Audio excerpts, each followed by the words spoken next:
Today is part of the global vigil to close the U.S. torture camp in Guantanamo. All over the world, people are rallying. And the most important place to rally is where? The United States, that runs the torture camp in Guantanamo, where there are still 30 men denied access to the rule of law, never convicted of crimes, most of them never charged with crimes, most of them, the U.S. government admits, committed no crime. But yet some of them have been imprisoned in Guantanamo for as long as 22 years, older than many of the people walking by this block. So in London, in Mexico City, in parts of Europe, and in other parts of the United States, today and every first Wednesday, we are demanding the U.S. close the torture camp on Guantanamo and release the men that they have never given their legal rights to, most of which committed no crimes, and the U.S. admits it. 4 presidents have kept them locked up so far. Today, we're going to hear from next the Raging Grannies. Guantanamo is all right. It's the U.S. prison torture camp that has to close, right? It's owned by Cuba, but yet the U.S. imprisons people there far from the rule of law intentionally. It was all a plan so that 779 men could be taken from all over the world and held in that prison with no rights and no access to legal representation. We had to fight for years to even get them lawyers. And now the lawyers have had to fight to get them justice. And even when these prisoners have been released, has there been justice? No. Many of them are sitting in third countries around the world where they know no one and have no rights. This is what the U.S. has done in the name of the so-called war on terror. This has been a war of terror against populations of billions of people. And we're seeing the aftermath now, with millions of climate refugees joining the millions of people fleeing the countries the U.S. has destroyed.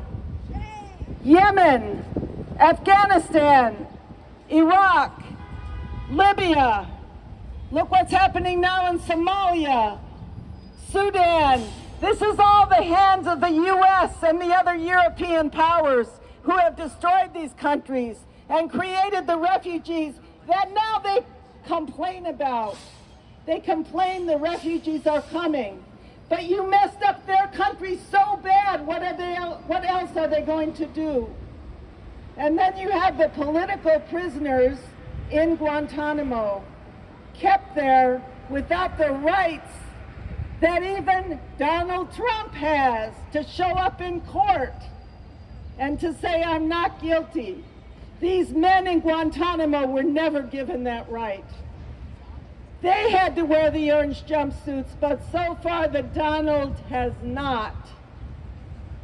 That's another question. Today we're going to hear from a couple of people who have been very involved in the movement to shut down Guantanamo. First, I want to introduce the talking dog, a blog writer who's interviewed every significant attorney who's been involved in defending the Guantanamo prisoners. And he's going to give us a little background, which we appreciate on this day of a global solidarity under the demand to close Guantanamo. Thank you. Guantanamo has become an abstraction for a lot of people. It's an idea, it's a place, and it's a concept of a situation where the U.S. goes over to leaving the community of nations that is supposed to be based on the rule of law. Most of us have never been to Guantanamo, that is the prison in Guantanamo. Oh, fight terrorism and we're the problem. The problem is an empire unleashed with literally billions of dollars in weapons and with no sense of the rule of law to be used against peoples in many other countries. That's why we're out here today. And Guantanamo, the U.S.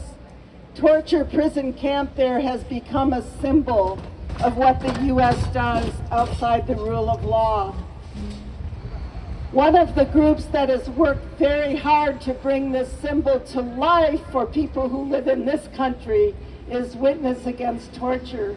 And I want to ask Jeremy Verone, a representative and an active leader of this movement, to talk to us about where things stand at the moment in his way of thinking and what the challenge is for us living in this country that after all is responsible for these crimes.